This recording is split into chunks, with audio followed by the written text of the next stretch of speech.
Welcome to Pub Sports Radio's NFL Futures Show. Today we talk about the AFC East, and we start with the Buffalo Bills. You can already see the smile on my face. The times have changed, baby. Buffalo Bills 2020 record 13-3. They have the 9th easiest schedule in the league based on opposition forecasted wins. To make the playoffs, -400. To miss the playoffs, +300. Regular season wins at 10.5. Heavily juiced to the over at -180. To win the division, -150. To win the conference, +550.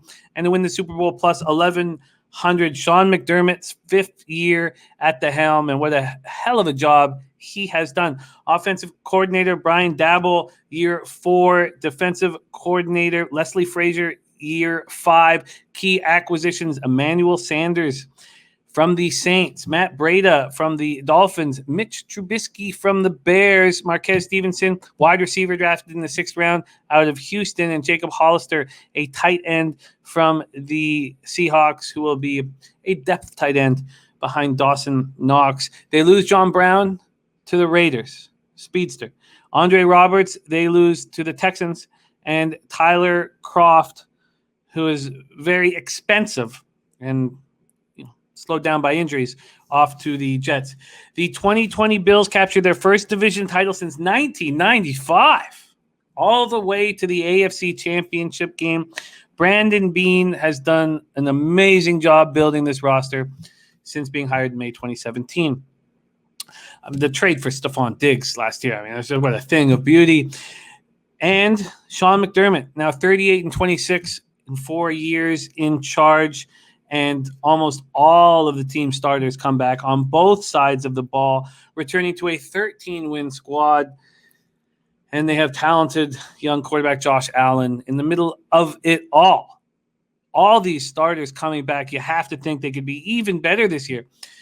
In 2020, what made them better when you go right to it? Obviously a great cast, but it was Josh Allen. 69.2% completion percentage. Always the talk about him was his low completion percentage in college, and would he be able to fix that in the NFL? 4,544 yards passing, 37 touchdowns, and 421 yards on the ground, and 8 more touchdowns on the ground. They have Devin Singletary and Zach Moss, so you have 2 young running backs at the head of this monster, and 3rd-round picks back-to-back in 2019 and 2020, and then Breida comes in, the speedster, if you want to change of pace. So it's McDermott and Leslie Frazier's 5th year together. Lotulelei rejoins the squad. Milano is healthy and happy. New 4-year, $44 million deal. They have Jerry Hughes and Mario Addison flanking Lotulelei and Ed Oliver. And Milano being healthy is such a huge deal. He's going to be right beside Tremaine Edmonds. Wow. So A.J. Klein stepped up. He got better and better and better as the year went on. And we already know about this secondary, Tre'Davious White, and then Jordan Poyer and Micah Hyde. This team looks ready for glory, Babano. How high can they go?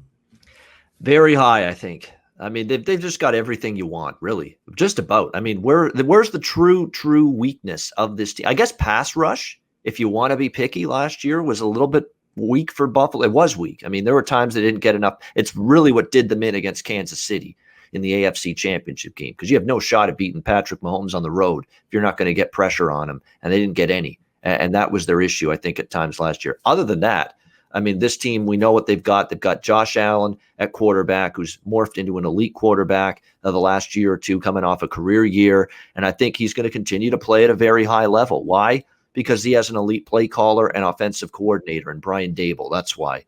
And it's just a thing. It's just such a stroke of luck and good fortune, whatever you want to call it, that somehow, some way, Brian Daboll did not get plucked by someone else to be their head coach. The fact that he came back as the OC, wasn't hired somewhere else. What a huge thing this is for the Buffalo Bills, because he's elite at calling plays, preparing an offense, making adjustments throughout the game, in-game adjustments. He's just a master at it. master tactician, I guess you can say, and the way he's designed this offense and gotten it going, and Josh Allen's just runs it perfectly. He knows it inside and out now. It's going to be a very good offense. And it's amazing to see the O-line for the Bills be just awful 2-3 years ago. And it's an area of strength now, this offensive line. They have just completely shored that position up with Feliciano, Morse, Ford, Williams, Dawkins. Very good 5 on the offensive line to start there. Lots of weapons, of course. I'm okay with their running back group. It's running back by committee. Devin Singletary, Zach Moss, Matt Breida, which I think was a nice pickup as well. The receiving core, I don't mind them losing John Brown because you bring in Emmanuel Sanders. You might actually be better, with Emmanuel Sanders. He's a terrific receiver. And, of course, you still got Stephon Diggs. The chemistry was immediate with him and Josh Allen on the football field. No question about that. Gabe Davis, I think, is going to continue to get even better. Put the COVID stuff behind, and Cole Beasley on the field, still a good receiver. You just hope that this little stuff going on off the field with the COVID and talking about that ad nauseum just doesn't rip the team apart. I don't think it will. They're a very professional group. Sean McDermott is a very, very professional coach. I don't think he's going to let this thing get out of hand. I think when it's all said and done and the ball kicks off in week 1, all of that white noise, which is all this, chatter about COVID-19 among the Bills players and the vocal part of it from Beasley, it's going to be in the rearview mirror. It's going to be forgotten. They park it and they focus on winning football games as a team. I think that's what you're going to see. I'm not bothered by that really all that much. As I mentioned, the question on defense, Jimmy, is the pass rush, and they addressed it at least in the draft with who they brought in. Gregory Rousseau drafted him from Miami, Carlos Basham from Wake Forest, and you're going to have to hope you get a definitely better pass rush this year. It's going to have to be better. You need more from Ed Oliver, I think, this year. What are you going to get in terms of that? Jerry Hughes, can he still get pressure on the opposing quarterback? Mario Addison, AJ Epinesa, they took him in the draft a couple years ago. Those guys got to continue to develop, and hope Gregory Rousseau and Carlos Basham can also help you out, even though they're just rookies. What I do like is at times last year, the Bills could not stop the run, and it was shocking to see it at times, Jimmy. They could not stop the run. I mean, they were just, people were running the football down their throat. Well, guess who's going to help that out? A guy that did not play last year because he opted out because of COVID-19, and that's Star Lotulelei for the Carolina, or they had him from Carolina. He didn't play last year. So Star Lotulelei here for Buffalo being back is going to be important for them and that no defensive tackle spot. He's a great run stuffer, and he's really going to help them at that position this year. I love the rest of their defense. Like, could you quibble about the pass rush and how good it's going to be? Yeah. Other than that, the defense is terrific. Linebackers, Milano and Edmonds, can't go much better than that in terms of a starting linebacking core. And the secondary's loaded. Playmakers all over the pass defense. When you look at what they've got there, they've got Jordan Poyer, Micah Hyde, 2 terrific safeties. Tre'Davious White, Levi Wallace have established themselves as a terrific, one of the better cornerback duos in the NFL. So that defense, they're going to be able to cover over the middle of the field. They're going to not give up big plays down the field in the passing game. If they can shore up the run defense, which Star Lotulelei should help, and if they can get some kind of pass rush, improve on that, I think this defense will be better. And because Sean McDermott's a defensive guy, I think you're going to see that defense, which did tail off a bit last year. Remember, the offense is what carried them last year. I think that defense gets back to, I think, a top 10 defense in the NFL this year. And as far as the offense goes, should be a top 5 offense. I mean, easily. And as far as I'm concerned, yeah, the Dolphins have some talent, but questions a little with Tua. I don't buy into New England winning this division, not with their quarterback situation. And certainly the Jets are a long way away from competing and contending in this division. To me, this is Buffalo's division to lose. I like them to win the AFC East, even at a price minus 150. I'd recommend that. And you got to believe, after getting to the AFC Championship game, sometimes you need to learn how to lose before you learn how to win. You learn from those experiences last year, coming up short in Kansas City last year in the AFC Championship game, and maybe you're ready to take that final step. If there's ever a year they are capable of taking that final step, it's this year. So I've also got Buffalo to win the AFC and Buffalo to win the Super Bowl in my pocket as well. Well, hopefully we can cross the border and see them in action, Babano. There it is, your Buffalo Bills. We move on to the Miami Dolphins, 2020, 10-6. They have the 4th easiest schedule in the league based on opposition forecasted wins to make the playoffs, plus 120 to miss them, minus 160. Their regular season win total is at 9.5. It's a pick 'em on either side at minus 115 up both. To win the division, plus 300. To win the conference, 14-1. To win the Super Bowl, 25-1. Brian Flores, what a spectacular job he has done. Unbelievably impressed with him. You got offensive coordinators, George Godsey and Eric Studsville, and you have defensive coordinator Josh Boyer. So new offensive coordinators and Josh Boyer in year 2 with his 3-4 scheme. They bring in Jalen Waddle, round 1, 6th overall out of Alabama. Will Fuller comes in. So you have 2 very dangerous weapons right there. Jacoby Brissett, quarterback from the Colts, to back up Tua. Malcolm Brown comes in from the Rams, and Liam Eichenberg, offensive tackle, round 2, number 42 overall, out of Notre Dame. They lose Ryan Fitzpatrick, off to Washington. Kyle Van Noy to the Patriots, and Ted Karras, the center, is off to the Patriots as well. Tua Tagovailoa had a very interesting season. There's no getting around it. How much the hip injury was in play, I'm not sure. Took him 6 games to get the opportunity to start, and he looked very good at first. 7 touchdowns, 1 interception over his first 5 games. And then something happened in the last, 4 games or so in the year, and he didn't look good. He didn't look good, and he was hard to trust. And the Dolphins were very fortunate to have Fitzpatrick. And I completely understand the signing of Jacoby Brissett. And to me, it means they're a little nervous as well. This was a bottom 3rd offense in the league and a very uneven year.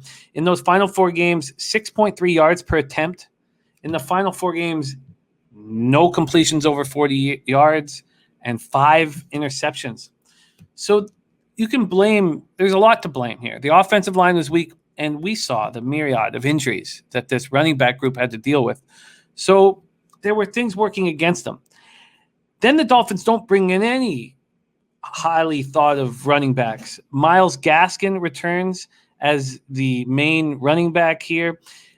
He did prove himself to be the best running back on Miami's roster, but this was not somebody we expected to be the number 1 running back. 584 yards on 142 carries, 41 catches for 388 yards, and 5 touchdowns in the 10 games that he played. They bring in Malcolm Brown. They draft Garrett Dokes in the 7th round out of Cincinnati, and Salvin Ahmed is there as well. So very questionable running back group. On the O-line, they bring in Matt Skura and DJ Fluker. They draft 2nd round Liam Eichenberg. That will help. They have deep threat Will Fuller, and Jalen Waddle comes in as an immediate starter. 6th overall pick out of Alabama. Devontae Parker also remains an option, but there's question marks at the running back spot. Then we look at their defense. That Xavier Howard, Byron Jones cornerback tandem is excellent. Xavier Howard, 10 interceptions. The Dolphins led the NFL with 29 takeaways, and they have a very young front 7. And there are question marks around whether or not they will be able to succeed. Jerome Baker, Christian Wilkins, and Raekwon Davis have enormous potential. There's no doubt about it. They have Brandon Jones at the safety spot. He looked good as a rookie, joined by Eric Rowe. They bring in Jason McCourty. I mean, that's what they need. They're such a young group, so you need to bring in some leadership. And Emmanuel Ogba, at times, was the only one bringing pressure that you could count on, and it wasn't enough, and it's not enough. So there are question marks with this defense that led the NFL with 29 takeaways. There's question marks on this team, but it's clear that Flores has done a spectacular job, that the players are buying in, and their upside is high. I do not know what to do with the Miami Dolphins this year. Do you know what to do with them, Babano? I think I'll be looking to bet on them. I think they'll be a winning point spread team. They're the 2nd place team in this division. I still think they're better than the Patriots and Jets, and I don't think they're as good as the Bills because I don't trust their quarterback as much. I don't like their offensive line anywhere close to as much. I don't think they've got the same amount of skill position group that the Bills have. And I think when you look at it defensively, they're solid. And there's things to like about Miami, but I don't think they could match the Bills offensively. And that's going to be not even close to the Bills offensively in my mind. And that's going to be the difference, I think, when it's all said and done. Tua Tagovailoa, is he going to take that next step forward in his progression, in his development? It was an up and down year. He didn't end the year well, as you mentioned. And now you don't have that Ryan Fitzpatrick safety net anymore. It's not a situation now where he struggles and all of a sudden, in you go, Ryan Fitzpatrick. You're going to give Tua more opportunity to get out of whatever slump he has. Not that this is a disparaging of Jacoby Brissett, who's a nice, solid backup option now. But you're going to give Tua a lot more room to maneuver if he struggles. So he's got to put it together. But you mentioned the offensive line's a question mark. The tackles, Austin Jackson, Robert Hunt, they didn't have great years last year. They've got to be better. Those two tackle spots to help Tagovailoa, to make sure he's not under pressure and making bad decisions. Good protection will help that. So we'll see if those tackles can improve this year. And then they did, focus a little bit on improving that offensive line in the draft, which was good. Liam Eichenberg, that was a good draft pick. I think he's going to be solid. I like that addition. And he'll be able to play. He's versatile too. He can play a bunch of different positions. And they went after Solomon Kindley as well last year in the draft to help that offensive line as well.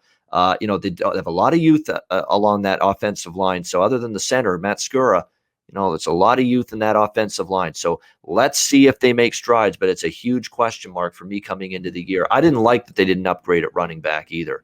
You could blame some of the lack of being able to run the football last year on the O-line, but Myles Gaskin, come on, 58 yards per game rushing the football last year is not going to cut it. You got to have more production than that. And they didn't really address that. And other than Gaskin, you got Malcolm Brown, you've got Salvon Ahmed, Patrick. It's just not a good running back group. So that's what you worry about. If the O-line doesn't improve, if the run game still doesn't look like they've improved the running back group in the offseason, Tua's going to struggle.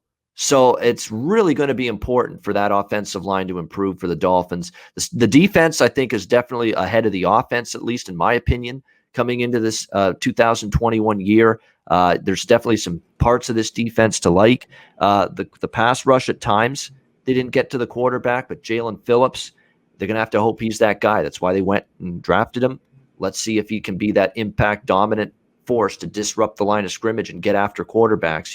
Rip Van Ginkel, as Chris Berman calls him, Andrew Van Ginkel, definitely a guy that showed promise last year. Hopefully they can get more out of him this year for the Miami Dolphins in terms of a pass rush. A linebacking core, to me, looks like it has the potential to be solid. Raekwon Davis, good nose tackle. Can you get Adam Butler, Christian Wilkins stepping up as well? I love the cornerback group, and it's nice to see, that Xavier Howard and the Dolphins put aside the bickering and the contract squabble and whatever it was there. He's now going to be back. He's going to play, and him alongside Byron Jones is an outstanding cornerback duo. They can rival the Bills in terms of the cornerback duo that they have. But when you look at it, there's still some questions with pass rush, like the linebacking core. I like the secondary, and there's a massive question with the offensive line. So, but the defense is good enough to keep them right in every game. It really could be. So more than anything with Miami, I lean over their win total. I think they'll be a winning point spread team. They'll be bet on in spots. And I think they could be under the total, game totals, especially early, because I think that O-line is going to need time to gel. You just can't have all this youth on the O-line and expect week 1, week 2, week 3 for that O-line to come together and just be blowing up holes for the run game and just protecting at their absolute best for Tua. I think it's going to take a couple of weeks, couple of games for that O-line to settle in. So maybe early in the season, you look at under the total in Miami games. We're going to get to New England and the fact they're running the football, chewing up the play clock, just trying to time-consuming drives, time of possession, rely on the defense, run the football, dink and dunk passing game from Jones and Newton. But Miami plays New England in week 1. That looks like a stone-cold under the total game, in my opinion. It does. It really does. They just don't have a running back that they can have hammering away at opponents. And if they don't, and Myles Gaskin will be going for big scores on the outside kind of a thing, then it means that Tua's going to have to do too much. And I still haven't quite figured out exactly what to do with this Dolphins squad. but I don't fear them. I don't fear them taking the crown away from the Buffalo Bills. Let's move on to the New England Patriots. 2020 record 7-9, the 16th hardest schedule in the league based on opposition forecasted wins. To make the playoffs plus 120, to miss the playoffs minus 160. Their regular season win total is at 9.5. That's slightly juiced to the under. To win the division plus 350, conference plus 1,600, and Super Bowl 30-1. Year 22 of the Bill Belichick era. Josh McDaniels, year 13 as offensive coordinator, and no defensive coordinator. Key acquisitions: Jonnu Smith, tight end from the Titans. Hunter Henry, tight end from the Chargers. Pretty exciting additions there. Then you have Nelson Aguilar, and 18.7 yards per catch last year. Was that a flash in the pan? There's still a lot of cappers that aren't certain that he'll be able to recreate that again. Matthew Judon, linebacker from the Ravens. Kendrick Bourne, wide receiver from the 49ers. And Mac Jones, picked number 15 overall out of Alabama. There was a time we thought he could go number 3 overall. So a nice draft. They lose Julian Edelman to retirement and Marcus Cannon, offensive tackle, over to the Texans. So 7-9 in year one of the post-Tom Brady era. Missed the playoffs for the first time since 2008. And Cam Newton returns, and Mac Jones playing alongside. It'll be interesting to see who the quarterback is in week 10 or 11. And I expect we'll see both throughout the year. Damian Harrison, 2019 third-round pick, averaged 5 yards per carry on 137 carries. We know that they just traded Sony Michel over to the Rams. They still have James White, change of pace running back, who is more is expected of him this year. Ramondre Stevenson is a power back, drafted in the 4th round. Brandon Bolden, J.J. Taylor also there. So clearly Stevenson, Bolden, Taylor are going to get more looks, and that was the reason why Sony Michel was sent. Now they bring in Aguilar and Kendrick Bourne and Jonnu Smith and Hunter Henry. They paid a lot for these guys. Nelson Aguilar, 2 years, 22. Bourne, 3 years, 15. Jonnu Smith, 4 years, 50. Hunter Henry, 3 years, 37.5. Jacoby Myers was a huge bright spot last year. He was very impressive. And then N'Keal Harry did not nearly live up to what our expectations were of him. Devon Godchaux, Henry Anderson, Montavious Adams signed as free agents, and Lawrence Guy, Deatrick Wise Jr. re-signed to fortify this line. They get players back. Donta Hightower, who opted out, that's going to be a big piece. And then they bring in Kyle Van Noy. So they bring in Judon, McMillan, 2 linebackers. They clearly, the defense wasn't the powerhouse that Bill Belichick wanted, and they've got additions. So the fact that they weren't very strong allowed Chase Vinovich, Josh Yuki, Anthony Jennings to get more time, and there's still a lot expected of those 3, but it's nice to have some veteran leadership come in. Stephon Gilmore is so good, and J.C. Jackson continues to improve. I'm very interested to see year 2 post-Brady Patriots. What are your expectations, Babano, and how are you betting them? Yeah, I mean, the offensive line's very good for New England. So that's the good thing with you, whether it's Cam Newton or Mac Jones. You're going to have an offensive line that's very good run blocking and should be able to open up holes for a run game that shockingly doesn't include Sonny Michel anymore after the trade. So it's going to fall on the shoulders of mostly Damian Harris and James White now for the New England Patriots. But the O-line's good. It's going to be, though, a team that wants to run the football. There's no question. That's exactly, and they've got the capability of being able to run the football with this O-line and keep Newton and Jones in good situations. Don't ask them to have to carry the offense. Dink and dunk passing, I'm sure and that's what we've seen all preseason. If you've been watching New England in the preseason, this is a methodical, time-consuming, churn the clock, methodical drive offense.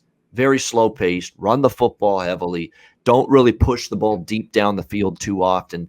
That's going to be New England's way to basically shorten the game and give themselves a chance to stay in most games. And they've got the O-line to be able to sustain drives, methodically move down the field. Do they have the weapons? Because, look, the receiving core was putrid last year. Jacoby Myers was good. N'Keal Harry never stepped up. They addressed it with bringing in Kendrick Bourne and Nelson Aguilar. I don't mind Bourne. I think Aguilar's a little overrated, and I'm shocked they paid him, the money they did. And I'm even shocked. Like, I know Hunter Henry and Jonnu Smith are tight ends that are capable when they're healthy, but they paid a lot for them. You're paying a lot for two guys that can't stay on the field for a full season most years. That's the issue that I have with what New England did bringing them in. They can play, but they also can't stay on the field for a full season. That's always been both of their problems, especially Hunter Henry. He's definitely an upgrade at the position, but how many games are you going to get out of him? That's what you worry about. So the offense is going to be solid, but they're not going to be explosive. Defensively, the New England Patriots, they look like they could have some things to like on that side of the football when you look at the defense coming into this year. You mentioned Hightower's return. It's absolutely massive, bringing back a former Patriot as well in Kyle Van Noy, who knows the Belichick defensive scheme inside and out. It's a nice, easy transition for him. That's going to help, no question about that. I worry about pass rush and edge rush a bit. Matthew Judon is certainly going to be someone that's going to help and fill that void, because really, other than Winovich last year, didn't get a lot from the pass rush. So Matthew Judon should help them as far as I'm concerned. The upgrades in the front seven, should help in terms of making their pass defense good. Stephon Gilmore, if he's 100%, we know he's one of the better cornerbacks in the NFL. But, the one thing here is there's an opposing side of that cornerback spot where, there's going to be a little bit more susceptibility there. You're going to have to hope that, J.C. Jackson and Jonathan Jones, shore up the other side of that field in the secondary, and that's going to be interesting. Jalen Mills, they brought him in as well from the Eagles for that secondary. I thought he was an inconsistent player in Philadelphia, Jalen Mills.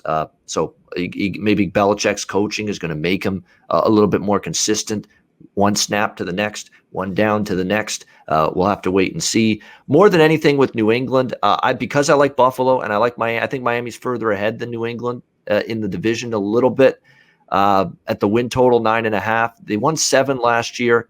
I think they can improve on that. But are they going to improve on that by 3 more wins to get to 10 and get you over? I'm not totally convinced of that personally, coming into the year here for the New England Patriots. And so for that reason, I think they're 9 more than there are a 10-win team. And if I think there's a better chance they win 9 than 10, I've got to look under, if I'm betting the win total. More than anything, and we talked about this, I said it a minute ago, and we wrapped up the Miami preview, Jimmy, under the total game to game with New England. They're going to be time-consuming drives. They're going to run the football. It's not going to be a stretch the field vertically passing game with either Newton or Jones, and it's going to be a defense that's capable of keeping this team in the game on the other side. So this is going to be a lower scoring team from game to game standpoint this year in my mind. Yeah, well put. An improved team. We'll cash unders with them, and we've already talked about the under in game 1 against the Dolphins. Let's move on to the New York Jets. 2-14 in 2020, 17th hardest schedule in the league based on opposition forecasted wins. To make the playoffs, plus 400. To miss the playoffs, minus 600. Regular season wins at 6.5, heavily juiced to the under, and being bet more and more every day with injuries that have happened in the last week or two, or at least last week. We'll talk more about that here in a second.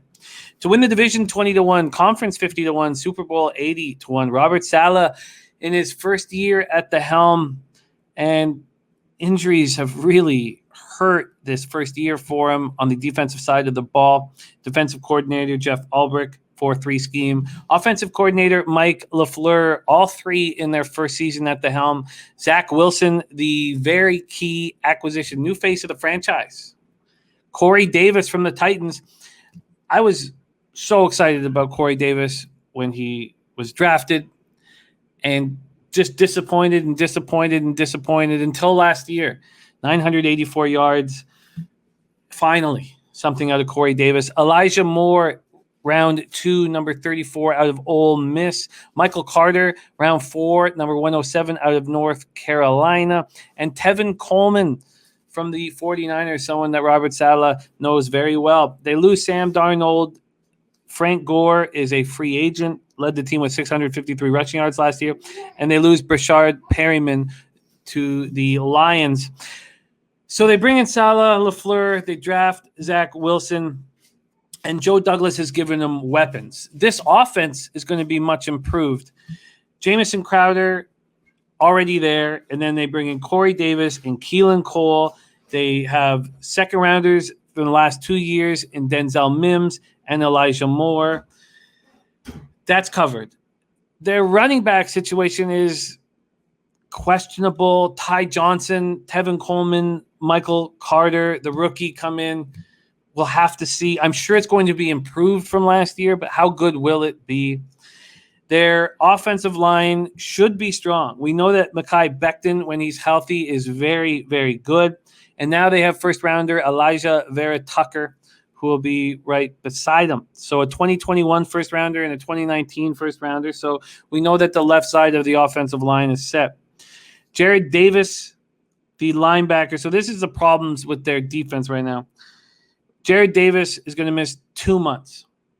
So we have Saleh, this brilliant defensive mind, and the two biggest pieces of this puzzle were defensive end Carl Lawson and linebacker Jared Davis. They were supposed to make the biggest difference. Lawson signs a 3-year, $45 million contract, and Davis, the first-round pick out of Detroit Lions, signs a $5.5 million one-year contract. So Saturday, in the 23-14 win over Green Bay Packers, Davis carted to the locker room, and now we know he's going to be out for 2 months. 2 days before that, in the joint practice with the Packers, Carl Lawson suffers a season-ending Achilles injury. And it just seems like the bad news never ends for New York Jets fans. And we were all excited to see what Saleh was going to do because we know what he can do defensively.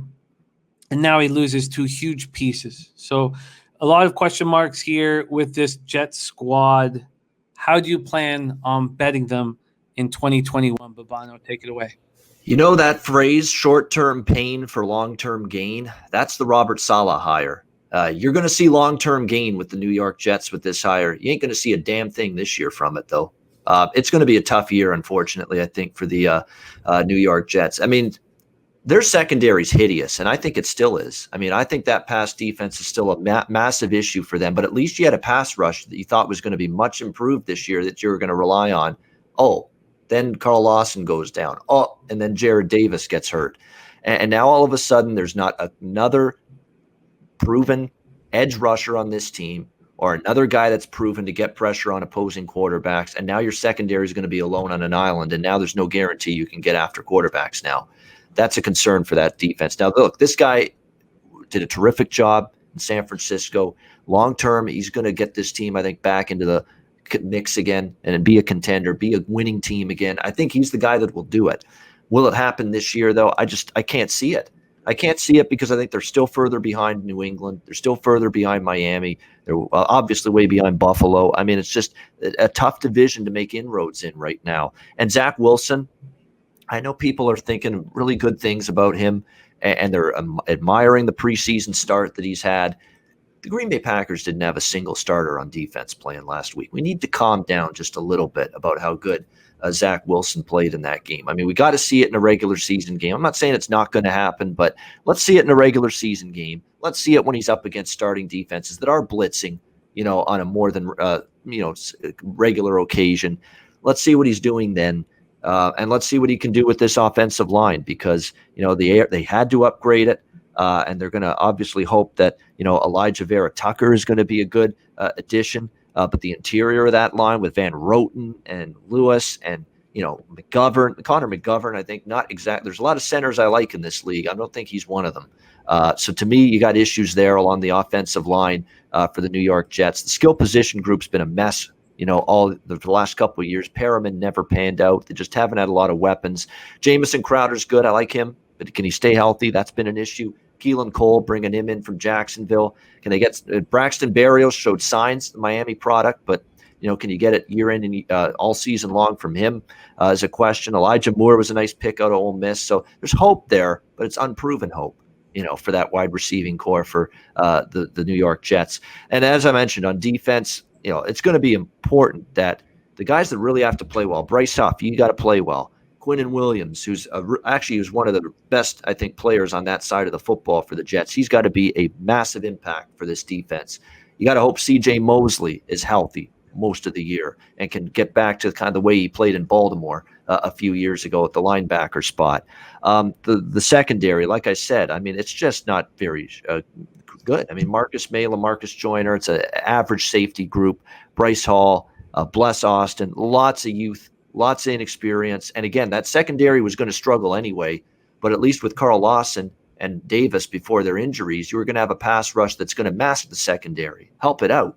The secondary is not going to be picked apart as much if you're getting after the quarterback. And now the ability to get after the quarterback takes a massive hit because of these two injuries. So it's just a bad sign, in my opinion, for the New York Jets. And I'm of the camp with Zach Wilson where he's got to show it before I'm ready to buy stock in Zach Wilson. Let's not forget with BYU last year, the team was loaded on the offensive line, had great talent, had a weak schedule. They didn't play any sort of good defense really all year long. And now you're going to face NFL defenses. They blitz, they scheme, they game plan for you week in and week out to take away what you're good at. Let's see him navigate all of that. For me, it's Jets under, and I wasn't going to bet it, Jimmy. And then I saw the injuries to Lawson and Davis, and I said, I got to bet it now, under 6.5. I just don't see this team being more than a 6-win football team. The pass rush takes a huge hit, and if they don't get pressure, the secondary's exposed in my mind, and I just don't know if Zach Wilson's going to be the guy for sure for the New York Jets. Robert Saleh is the guy. I love the hire. I just think it's going to be 2022 and beyond when you start to establish and experience the fruit of that hire. It's going to be a tough year for the Jets once again. And I wish Sam Darnold was given the weapons that Zach Wilson was given and was not. And Zach Wilson now begins his career and I expect him to start right away as the starting quarterback for the New York Jets. There is your AFC East breakdown. Every Tuesday night all season long, we will be doing an opening alliance show breaking down each and every game on the card and discussing which moves we are going to make. And as always, we will show our records transparently and honestly throughout the season. Then we have Sunday morning NFL Pub Hub show here with revolving guests all year long, 2 hours before kickoff and leading right into kickoff. We always give about 10 minutes or 15 minutes before kickoff to get in your last-minute bets. But we can't wait for this year's football season. Thank you guys so much for watching. Please hit the subscribe and the like buttons for us. It helps a lot. But most importantly, on behalf of Babano, myself, and everybody at Pub Sports Radio, thank you so much for watching, and let's have ourselves a giant football season.